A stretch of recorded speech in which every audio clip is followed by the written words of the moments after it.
Crucianelli, compañera de la redacción, y a la doctora Belén Porro, embarazada Ferreno. Bueno, ¿Cómo le va, le cambié el doctora? nombre? Sí, estoy cambiando nombres Agrega... a todo el mundo. Se está cambiando el documento 2x3. Así Sale es. plata, ¿eh? Hola Juliana, buen día. Buen día, ¿cómo están? Muy bien, ¿y tú? Vos. Bien, acá, Bueno, con me mucha alegro. data.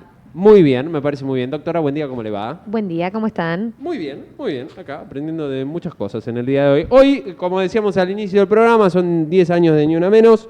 La fecha del día de hoy tiene que ver también con que hay un montón de reclamos para este gobierno de diferentes sectores y por eso también en la Plaza Rivadavia, al igual que va a pasar en los grandes centros urbanos de la ciudad, los reclamos van a estar centrados en el Ni Una Menos, pero hay diferentes grupos que también al gobierno le están diciendo, hola, ¿cómo le va? Tenemos una suerte de reclamos que ustedes están respondiendo solamente con cagarnos a palos. Pero nos vamos a concentrar primero y directamente en el Ni Una Menos, en este suerte de resumen, repaso de 10 años, Juli.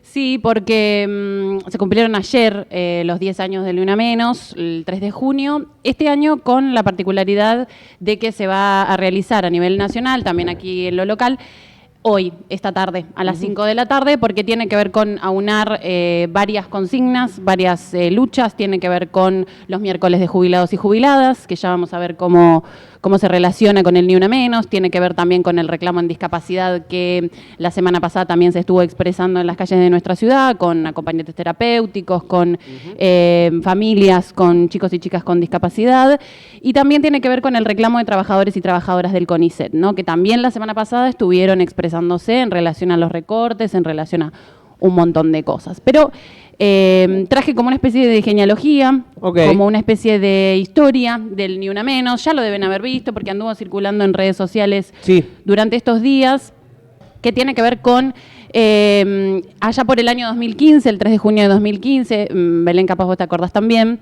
Este reclamo por el Ni Una Menos se empieza a gestar a partir de un colectivo de feministas, sobre todo algunas periodistas que en su momento se expresaron. Marcela Ojeda, recuerdo en Twitter, y medio que ahí arranca, a partir del femicidio de Chiara Páez, esta chica de 14 años asesinada en Rufino, en Santa Fe. Estaba embarazada 3 meses, se había negado a abortar ese embarazo y su novio de 16 años en ese momento, Manuel Mancilla, la mató y la enterró en el patio de la casa. A partir de ahí, Mancilla hoy está preso, pero está próximamente a quedar en libertad por la ley de minoridad. La ley de minoridad, porque era menor de edad cuando estaba, digamos, cuando fue el crimen. Y esto ya pasaron 10 años, así que próximamente va a quedar en libertad. Sucedieron varios femicidios más en Rufino, pero fue ese como el más grave, el más alarmante, que motiva este Ni Una Menos. Y en estos 10 años fueron pasando distintas cosas, pareciera que hay como una especie de retroceso, hay un retroceso alarmante, ahora lo vamos a ver también en políticas públicas. No sé si ya tenemos para mostrar alguna imagen, pero la primera foto que teníamos era de la movilización del Ni Una Menos. Es una foto de la calle, ahí está, es una foto de FM de la calle. Esa es la primera movilización en el 2015 y continuaba la movilización aquí en Bahía Blanca después de una serie de asambleas. Se empezó a movilizar allí. ¿Lo recuerdan? ¿Participaron? ¿Estuvieron ahí? ¿Se acuerdan de la novedad, la noticia? Sí, yo me acuerdo que había en ese momento...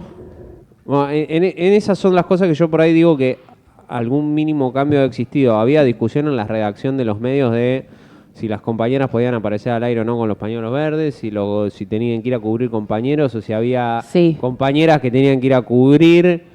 Estaba medio esa cuestión de cuota de género, de si iban los tipos o no iban los tipos, o si iban compañeras o no iban compañeras. Esa es la discusión que yo me acuerdo que había en ese momento en el lugar donde yo estaba, que era Canal 7. Pañuelo verde, que recién empezaba a verse, que todavía no se sabía que era el pañuelo verde, y como que después empieza, a la campaña cumple 20 años, o sea que hace bastante que está en esta, pero en ese momento, con ese fragor incipiente, bueno, era lo que restaban por contar un montón de cosas, pero esa era como una de las más visibles, ¿no? Haciendo también este hilo con las madres de Plaza de Mayo. Digo, los pañuelos verdes son una especie de continuidad de los pañuelos blancos de las madres de Plaza de Mayo. Muchas de las históricas de la campaña, de las compañeras Nina Brugo, Marta Rosenberg, que ya son mujeres de más de 80 años, son generacionales con las madres de Plaza de Mayo y tiene ahí que ver con un reclamo. Muchas de las madres, Norita Cortiñas, por ejemplo, en bandera con el pañuelo verde, en relación a la campaña. Bueno, este es el origen un poco del Ni Una Menos, y decíamos que tuvimos varios avances y retrocesos. Ahora estamos en pleno retroceso que vamos a ver en unos momentos. Hice una plaquita también con los casos de femicidio de aquí de Bahía Blanca. De eso yo me acuerdo, el de ahí estamos, Micaela Ortega, que fue 2016, claro, bueno, 2016. El año después, diríamos, de la primera gran manifestación acá en Bahía Blanca, que se generó una manifestación espontánea a la madrugada de la aparición del cuerpo de Micaela. Se cumplió ahora, el 29 de mayo, 9 años de la aparición del cuerpo de Mica. Fue el primer caso de grooming y a partir de ahí empezamos a hablar de grooming, ¿no? De esta idea de captar adolescentes, chicas, chicos menores de edad a través de redes sociales. Jonathan Luna es su femicida, está preso en este momento. Él tenía 28 años cuando la contactó a Mica haciéndose pasar por una otra adolescente. Y tenía una condena previa en Río Negro. Sí, y Mica tenía 12 años en ese momento, la cita en un lugar, la lleva hasta un descampado, intenta abusar de ella y allí la mata. Varios días más tarde aparece el cuerpo y esa noche del 28 de mayo del 2016 salíamos a la calle para pedir justicia por Mica. Allí también en la placa veíamos a Mónica Esteban, otra de las asesinadas en 2017. La mató su expareja Mario Saucedo en su casa, está condenado a perpetua. Recuerdo. Sandra Arbilla en el 2018, apuñalada en la verdulería donde trabajaba. Este caso sigue impune. Sí, otra de las causas en las que Diego no encuentra ni el arma ni los autores. Su familia dice que fue bastante manipulada la escena, sobre todo por las personas que eran dueñas de la verdulería. Y que, sí, bueno, me acuerdo, le intentaron meter la trama narco a la causa. Sí, el papá es momento. el que está reclamando fuertemente desde hace mucho tiempo. Aida Caballín, que la vemos ahí cuarta en la foto, es del año 2018. Ella se dedicaba a la prostitución en una situación de vulnerabilidad absoluta. Uno de los clientes, lo pongo entre comillas, Diego Rollero, la mató. Y en ese caso pude estar en el juicio cuando lo condenaron a Rollero y la declaró la expareja. Y cuando se enteró que la llamaban a declarar por un femicidio por el que estaba imputado Rollero, en ningún momento dudó de que se trataba de él, porque ella había sufrido una relación muy violenta y eso lo declaró. Creo que también era Diego el fiscal en su momento. Sí. Porque la detención se hizo muy cerca, además de donde había aparecido el cuerpo. Él vivía en un suerte monobloc ahí cerca del lugar. Exacto. Lo condenaron a perpetua. Abajo la vemos a Susana Melo, también en el año, creo que 2020, la mató su expareja, Gregorio Costa, también en el juicio que pude estar. Se presentaron los audios donde Costa le decía específicamente que le iba a matar. La familia quiso radicó la denuncia. Ella tenía que ir a ratificarla, no fue a ratificarla, obviamente por miedo, por distintas situaciones. Esa denuncia se cayó y al tiempo Costa la mató. Este fue el caso de pandemia, Juli, ¿no? Exacto, 2020. Me acuerdo. Está condenado a perpetua, Costa, en estos momentos. Y después tenemos otros 3 casos. El de Zulema Denda, que fue apuñalada en su casa en el 2022. No se sabe quién fue, todavía está impune. El de Jocelyn Herrera Nadal, que era personal de la Fuerza, no sé si se acuerdan, sí, ella recuerdo. y el novio, en el 2022. 2 veces se pospuso este juicio, todavía no hay fecha. Jorge Rojas es el acusado, tenía 23 años en ese momento, hoy debe ser apenas un poco más grande. Y por último tenemos el transfemicidio o el travesticidio de Rosario Sansone el año pasado, asfixia por incendio, imputaron a un menor de 17 años, están esperando la elevación a juicio, pidieron la elevación a juicio y están esperando que el Tribunal de Menores se las otorgue, ¿no? Después hago un asterisco acá porque después también traje algo para ver en relación a Rosario.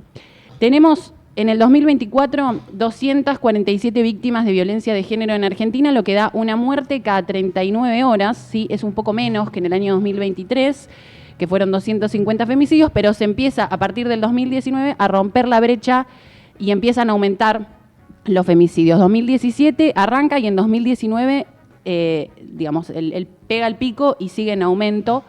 Ahí tenemos la tercera placa, que son los datos del Ministerio de Seguridad, ¿sí? Del año 2023. Se ven unos muñequitos en azul y en rosa.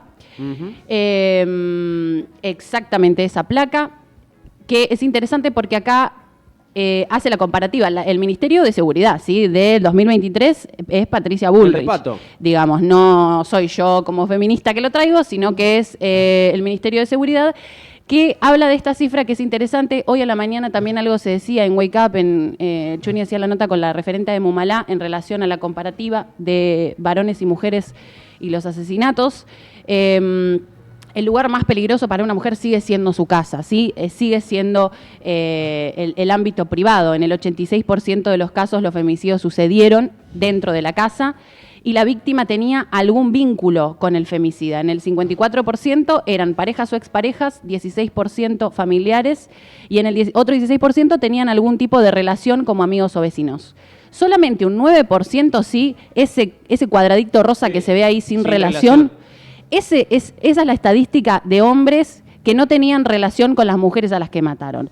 Cuando miramos la estadística de los varones que fueron muertos por varones, ¿sí? Los celestes, dice, los hombres son mayormente asesinados por desconocidos en la calle, y cuando vemos la estadística de la mujer, eso se invierte, ¿sí? Es decir, que, de nuevo, el ámbito de lo privado, el ámbito de nuestras casas, el ámbito de lo que debería ser lo más preciado y lo más íntimo, que es la familia, el ámbito social privado, es lo más peligroso porque son en esos lugares donde se producen los femicidios. Es algo histórico, es algo que no se modifica, es algo que continúa y es algo que se invierte. Y acá se expresa claramente el porqué de un reclamo en relación al Ni Una Menos, ¿no? En relación a los femicidios, en relación a la estadística, porque hay una causal de género en estos femicidios, hay una causal de género ahí, hay una trama que se empieza a tejer de violencia de género, de violencia sexual, de violencia económica, de violencia patrimonial, de violencia emocional y de violencia simbólica también, que es lo que nos toca a nosotros como medios de comunicación. Y que principalmente los homicidas son hombres. Exacto. Son hombres. Sí. O sea, no es nada más está ejercida esa violencia a nosotras por una cuestión de género y vincular y con todos estos factores que vos decís, sino son hombres siendo violentos. En general todo lo que les rodea, con otros hombres y por supuesto con nosotras mismas, pero a partir de una situación vincular específicamente, como vos decís. Acá les abro una pregunta a las dos. En esto en el que, más allá del gobierno, pero las nuevas juventudes, en este caso del mileísmo, de la centro-derecha y de la derecha en Argentina, siempre intentan invertir la carga en esto de, bueno, pero si una pareja mata a un varón, entonces no hay una tipificación judicial como hay una tipificación en el femicidio, pero bueno, a las claras uno se remite de que está claramente invertida la carga en esos casos. Digo, no, porque te dicen, bueno, una mina que mata al tipo, entonces es no sé, le quisieron poner un nombre también, ¿no? Ojalá que no. No sé, pero estaba lo del Día del Hombre también, bueno, que de hecho hay un Día del Hombre, si quieren salir a manifestarse lo pueden hacer. Pero bueno, digo, en esto de tener un motivo, una fecha, una manifestación y además una construcción también por parte de los colectivos de mujeres y disidencias, cuando hay gente que intenta invertir la carga como en la teoría de los dos demonios, básicamente. Bueno, pero también hay minas que matan tipo. Bueno, sí, pero ahí está el número. Bueno, pero es desconociendo todo esto que estaba diciendo Juliana, una cuestión de género específica y que no están expuestos a una normativa donde el peligro está dentro de tu casa. No, los hombres no me van a decir que sienten peligro dentro de sus casas en general, ni tienen que estar tanto alerta como tenemos que estar y nosotras. En el caso de que pase, la estadística está para verse. No tiene nada que ver con la dinámica que pasa con las mujeres. Son números muy... Exacto, sí. Y también pensarlo en relación a la legitimidad un poco entre varones, ¿no? Después también esto es para charlar y empezar a cuestionar ciertos rasgos de masculinidad en relación a que no necesariamente hay que llegar hacia un femicidio. Digo que la violencia se expresa en un montón de otras circunstancias que tienen que ver con manejar las cuentas económicas y no brindar dinero, en no pasar una cuota alimentaria, en miles de formas. El femicidio es la más extrema y es como el eje por el cual se convoca este Una Menos en un inicio y que hoy sigue teniendo digamos, el foco ahí, pero también se amplía hacia otras luchas. ¿Qué pasa con las políticas públicas en nuestro país? Porque decimos, bueno, tenemos estos datos, deberíamos estar preocupados y preocupadas por qué políticas públicas hay en relación a esta problemática, ¿no? Y ahí te pido, Mati, la placa 3 y la 4, si la tenemos, dice qué pasa exacto con la política para prevenir y erradicar la violencia de género. Esto es una placa de amnistía, ¿sí? El presupuesto en 2024 para las políticas de prevención y atención de la violencia de género fue un 85% menor que en el 2023. Llevamos 100 femicidios en los primeros 5 meses del 2025. Tenemos una falta de un organismo específico porque se cerró el Ministerio de Mujeres, Género y Diversidad. Hay un vaciamiento presupuestario, hay eliminación de programas esenciales, como por ejemplo el programa Acompañar, que ahí lo vemos. El programa Acompañar es una contribución económica que se le hace a aquellas víctimas de violencia de género, ¿no? Justamente por esto, porque una de las principales razones por las que las mujeres permanecen dentro de los hogares con sus varones violentos es porque no tienen la forma económica de salir de ahí, no tienen el dinero o las posibilidades. Pensemos en todo lo que significa alquilar un lugar, con todas las condiciones que te piden para meterte a alquilar en un espacio. Sí. Si vos no tenés laburo, ¿qué garantía puedes tener? Si trabajas en la informalidad. Con niños y niñas a cuestas también. Con niños y niñas a cuestas, bueno, etcétera, etcétera, ¿no? Entonces, el programa Acompañar se dedicaba con un porcentaje a asistir a estas mujeres que tenían denuncias, que tenían causas judiciales, que se estaban investigando. Digo, no era que cualquiera se presentaba. Sí, claro. Y cobraba un subsidio, ¿no? Sino que había un seguimiento. ¿Era ese subsidio nacional, Juni? ¿Tenía intervención provincial, digo, o era de entrega directa? No, era nacional. Era nacional. Es nacional. Okay. Con lo que queda es nacional. La línea 144, que experimentó una reducción del 64% del presupuesto en comparación a 2023. La línea 144 es la que recibe las denuncias por violencia, tanto propias como ajenas, ¿no? También se puede llamar y decir que conoces un caso de violencia y denunciar de esa manera. Hago un asterisco ahí, también la línea 145 en relación a trata de personas también sufrió un recorte presupuestario. Recorte presupuestario en ese sentido, ¿no? Esto vale destacar que en Provincia de Buenos Aires asumió el rol la provincia justamente en la línea 144 y antes las llamadas iban a nivel nacional y Nación destinaba a provincia. Ahora directamente, creo que en los últimos meses, años, creo que del año pasado para acá, año pasado, sí, se reciben las denuncias directamente en provincia, en conurbano, y de ahí derivan al resto de las ciudades. Y después tenemos la eliminación de 13 programas fundamentales, los destinados a brindar apoyo inmediato a las mujeres con casos extremos de violencia, ¿no? Un poco en el recorte presupuestario. El cierre del Ministerio de las Mujeres, lo dijimos, ¿no?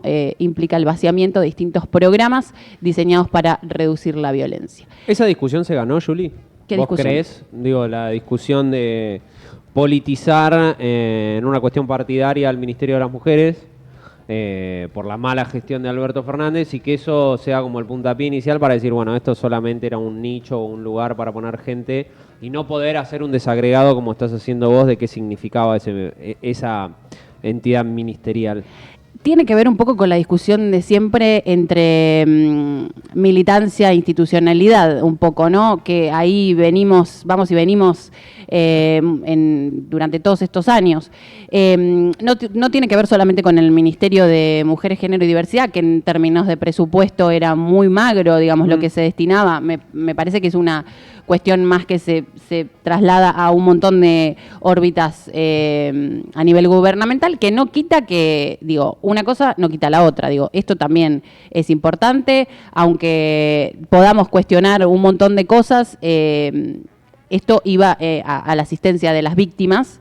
Y me parece que en toda esa bolsa de gato que se hace y que se pone todo junto, hay que diferenciar ciertas cosas, y en este caso hay políticas destinadas a acompañar mujeres que con muy poco, porque realmente era muy poco, podía llegar a algún lugar un poco más específico, que no alcanzaba, ni en pedo alcanzaba, ni va a alcanzar, pero era una forma de ir aproximándose. Digo, que la línea 144, en un principio vos llamaras y quedaras colgada un montón de minutos cuando necesitabas hacer una denuncia de violencia, bueno, eso se traduce en que mucha gente directamente no llame, o que en muchos casos, bueno, no sabemos lo que pasa si vos pedís ayuda y nadie te contesta.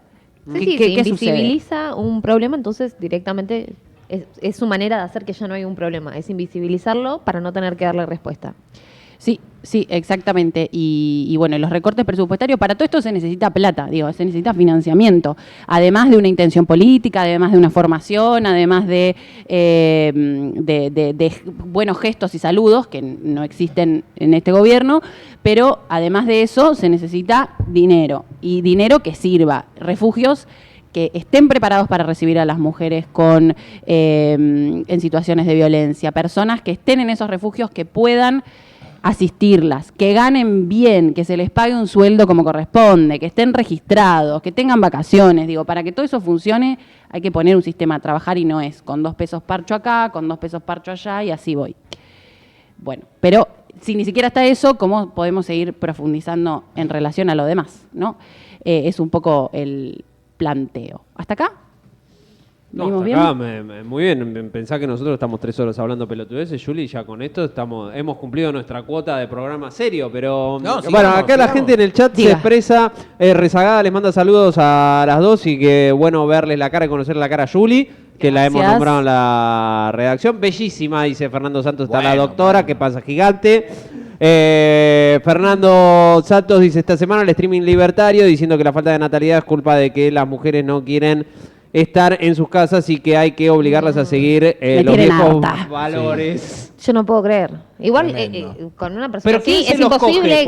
Claro, por eso ahí baja la tasa de natalidad. Claro. ¿Quién va a querer reproducirse con esos especímenes? Me parece que hay que pensar por un lado 2 cosas, ¿no? Yo escuchaba el otro día en este sentido. Una, por un lado, la posibilidad de decisión, ¿sí?, que no es la misma que la que puedo tener yo, que la que puedes tener vos, que la que tiene una mujer en tierras argentinas que limpia casas por 3.000 pesos la hora. No es la misma, nunca va a ser la misma. No. Eso por un lado. Y después, por otro lado, pensar en que aquellas que están pudiendo decidir dicen, esta vida es inviable. No gano un sueldo por debajo de la canasta básica. ¿Cómo voy a mantener a alguien si no me puedo mantener yo? Si tengo que presentar 75 garantías para entrar a alquilar un lugar, si no tengo obra social, si voy a parir y no sé si hay quirófano para mí. De hecho, ahora, antes era bueno si tenías mascotas, no. Ahora hay lugares que te dicen si tenés hijos no te alquilo. Hace rato. Sí. Pero, especialmente hijos chicos. Bebés, ni hablar, ¿eh? Bebés en muchos alquileres está prohibido. ¿Es una restricción tener hijos para alquilar? ¿Estamos locos? Pero pará, ¿en serio esto? Sí, hace rato. Yo todavía vivía en Junín y pasaba. Sí, sí. La gran mayoría de las casas era porque teníamos hijos chiquitos y perros, no podíamos. Estás cagado, Alejandro, empezar a regalar a los perros, aunque sea. No, bueno. Entonces, y eso que somos todas personas, como dice Julie, que tenemos posibilidades, sí, derechos, privilegios, claro. Que estamos mucho más allá que gran parte de la población que no puede elegir absolutamente nada. Aún así en condiciones precarias, porque hablando, digamos, en la franja con la que tengo contacto, que es gente parecida a mí, porque uno tiene contacto con gente que es medio parecida a una o que está más o menos en la misma situación, y aún así las condiciones son absolutamente precarias y tenemos 3, 4, 5 trabajos para poder llegar a fin de mes en el mejor de los casos.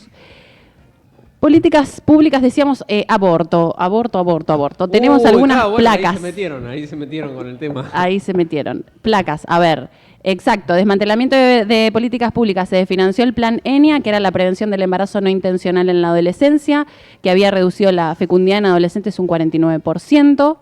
Se redujo en un 81% la previsión de anticonceptivos y test de embarazos. Hace poco lo veíamos en lo que respecta a las notas que se hacían acá en APP. Recuerdo que Chuni estuvo hablando con responsables de la Asociación de Profesionales de Cristina la Salud. Ferraro.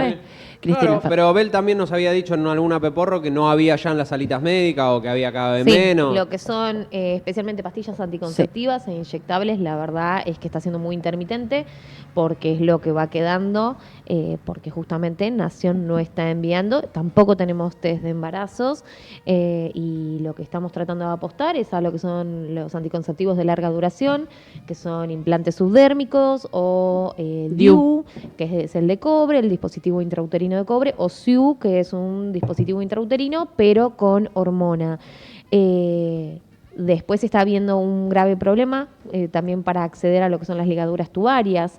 Entonces, para personas que dicen, bueno, no, yo no quiero usar un método anticonceptivo, quiero un método anticonceptivo definitivo, hay una falta de acceso, y lo mismo para lo que son las vasectomías. Ahora, esta semana creo que fue noticia que hay algunos hospitales públicos de la provincia de Buenos Aires que están empezando a hacer lo que es vasectomías sin bisturí. Son vasectomías que no precisan de un quirófano y que son mucho más sencillas y veloces, pero el tema es que para esto necesitamos que haya mucha más formación, difusión, y también en general los hombres son mucho más reticentes a realizarse esta práctica. Mucho más reticentes, que es una práctica que no altera la funcionalidad sexual, repitamos esto, sino que simplemente lo que va a hacer es que la persona no eyacule espermatozoides y evitar lo que son los embarazos no intencionales. Sería ideal que esto pueda empezar a funcionar, además para que dejen de ser siempre el foco en la anticoncepción en las mujeres. Claro. En esta discusión le pregunto a las dos, el gobierno está muy preocupado con mantener pobres, pero una política que seguramente para ellos estaba atravesada por una ideología que es la ideología de género, lo que te prevenía, entre otras cosas, es que nacieran menos pibes dentro de la pobreza, porque normalmente las pibas adolescentes que tienen los bebés son pibas que están no sé si en todos los casos en la línea de indigencia, pero sí en la línea de pobreza. Con estos gráficos que acabamos de mostrar, demuestra que eso se va al demonio. Y el plan de los 1000 días, que son como el tiempo que se le estima de crecimiento, un bebé y acompañamiento para la madre, es uno de los que también está recortado y que no está funcionando bien. Entonces, no es nada más recortan con respecto a interrupción del embarazo, tampoco les interesa acompañar cuando esa madre y ese bebé efectivamente están presentes. Sí, no hay ningún tipo de acompañamiento. Se recortaron las compras de preservativos, se distribuyen menos tratamientos, ahí lo vemos, de misoprostol, que es las pastillas para practicarse un aborto seguro. No se entregaron tratamientos en las provincias. Santa Fe estaba en estos últimos días con muchos problemas para la continuidad de la IVE, de la interrupción voluntaria del embarazo en los espacios públicos. Casi el 34% de las personas que buscaron ayuda en el formulario de amnistía, porque estos son datos de amnistía, no sabían cómo o dónde acceder a un aborto. Había una línea de consejería del Ministerio de Salud, que es 0800, que antes funcionaba de canal oficial y que hoy está inactiva o no responde adecuadamente. Son algunos de los, algunos de los datos.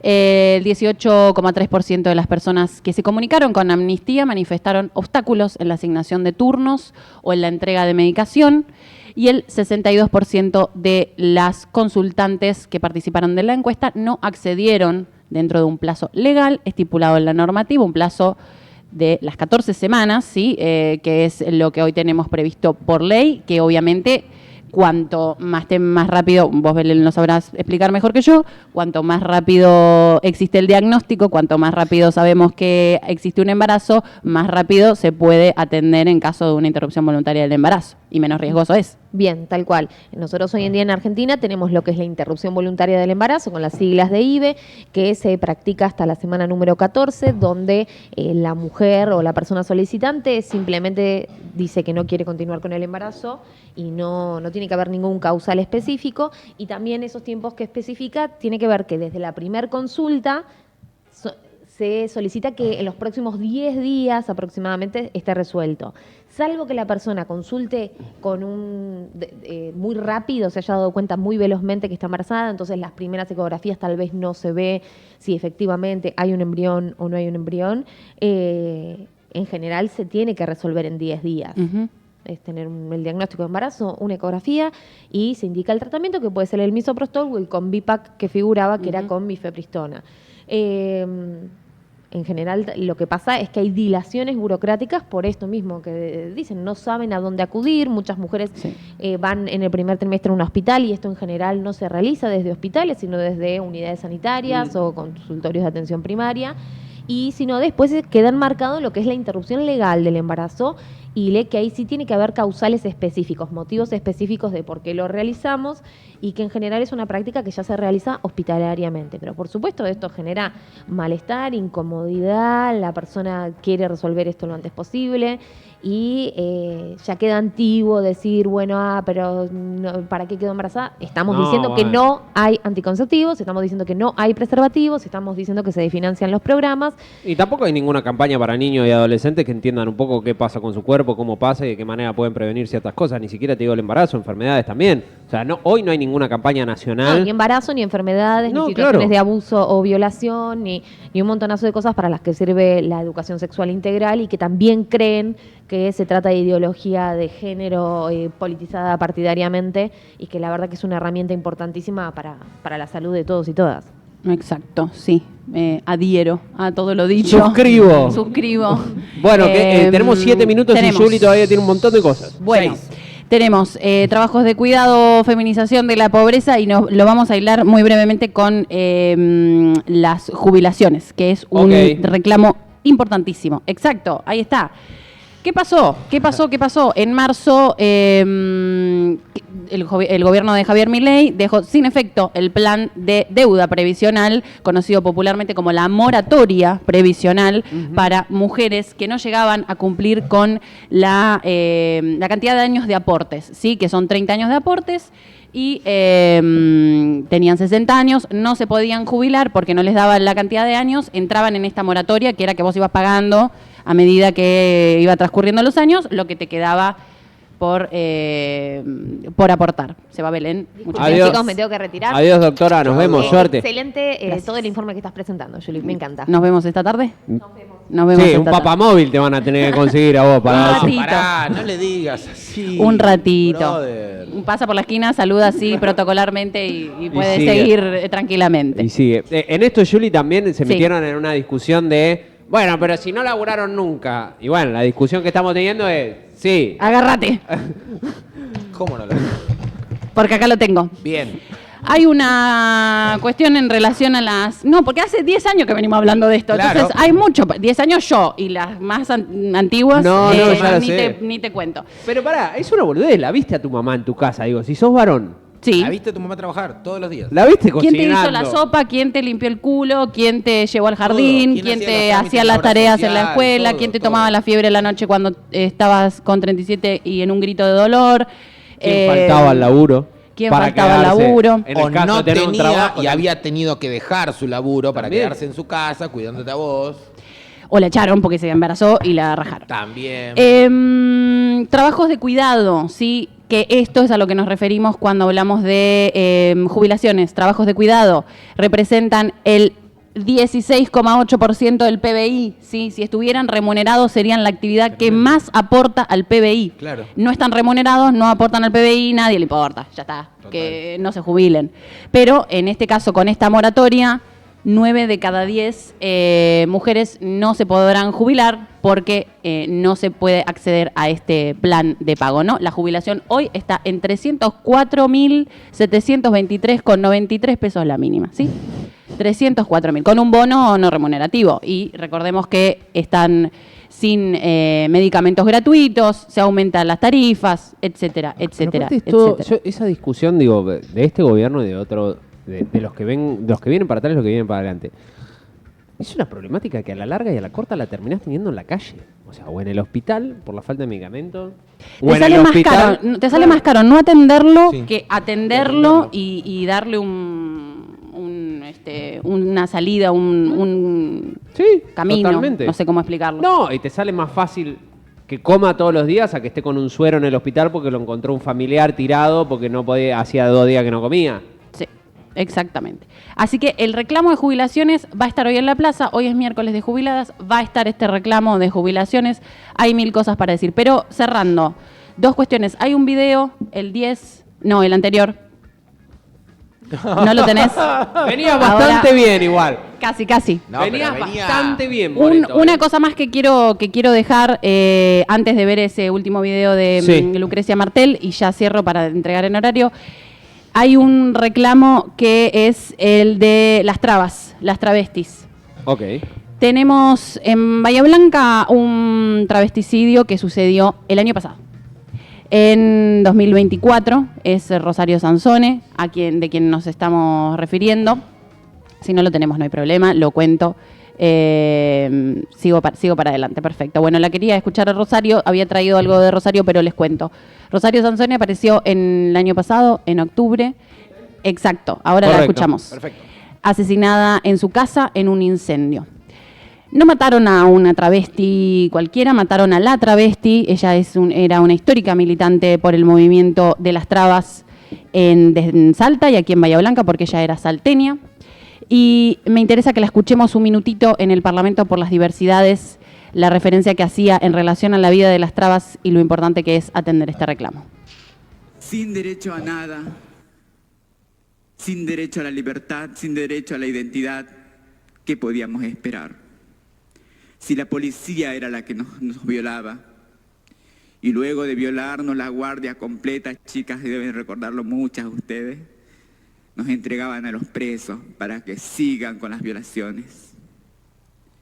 Y si a algunos se les ocurría o se les cruzaba por la cabeza asesinarnos, nuestros cuerpos desaparecidos. Es la historia del colectivo travesti trans que traigo hoy a la memoria, que me duele mucho contarla. No es fácil, es mucha la responsabilidad, porque hay muchas compañeras que no lograron sobrevivir al genocidio trans que se llevó a cabo en el país. Es muy doloroso, perdí muchas compañeras en el camino, muchas quedaron. Tuve que despedirme de muchas compañeras que no llegaron a los 25 años de edad. Es muy cruel lo que estoy contando, pero es cierto, es verdad. Lo sabemos nosotras, las trans, las travestis, las expulsadas del sistema. Ahí estaba Rosario Sansone en el Parlamento por las Diversidades, en la Cámara de Diputados en el año 2022. Estamos esperando la elevación a juicio de este caso, el de Rosario, gracias a la insistencia de sus amigas que decían que no había sido accidental y que había sido un travesticidio. Estamos esperando por ellas, por esta elevación a juicio. Recupero las palabras de la fiscal Diana Goral en el asesinato, ¿no? En el juicio por el asesinato, por el travesticidio de Alejandra Salazar Villa. Dice que el tipo de acercamiento sexoafectivo entre un varón y una persona travesti trans, porque a todas las mató un varón, ese deseo contravierte un orden social y socioafectivo. En ocasiones, por el tipo de crimen, la hazaña con la que son cometidos, podría permitir entender que el que mata a una travesti, lo que intenta matar es el deseo por esa persona, porque es una persona que se considera abyecta, que rompe los patrones impuestos por el orden sexo-género. Me parece interesante traerlo aquí y también traer el rol de los varones en este sentido. Pero como me interesaba también terminar con una idea, ¿no? En esta cuestión de que a veces nos planteamos la perspectiva de futuro, que a veces está ausente, sobre todo en este presente tan difícil. Ahora sí, Lucrecia Martel, cineasta, estuvo antes de ayer, en la conferencia magistral en el Malva, y habla de algo muy interesante que me parece que es el cierre y lo que tenemos que recuperar. Yo pienso, y esta es la parte buena de la charla, pienso que nos toca algo que da mucho trabajo y es muy cansador. Nos toca inventar el futuro próximo. Tenemos que inventar el futuro. Así como lo hizo Julio Verne, Philip Dick, toda esa gente que nos abrió los ojos, no mucho se ve porque estamos en esa. Tenemos que inventar un futuro, y yo lo que les propongo, inventemos un futuro que nos guste. Tratemos de inventar un futuro que no sea solo el apocalipsis, de la proyección de la tecnología hacia el futuro. Tratemos de imaginar, inventar, y les digo, esto es urgente. Si alguien no sabe y no sé bien qué hacer, sepan que tienen que inventar el futuro ya. No sé lo que hagan. Están haciendo música, inventen el futuro. Están haciendo educación, inventen la educación. Estamos haciendo cine, inventen el cine. Hay que inventar de cero.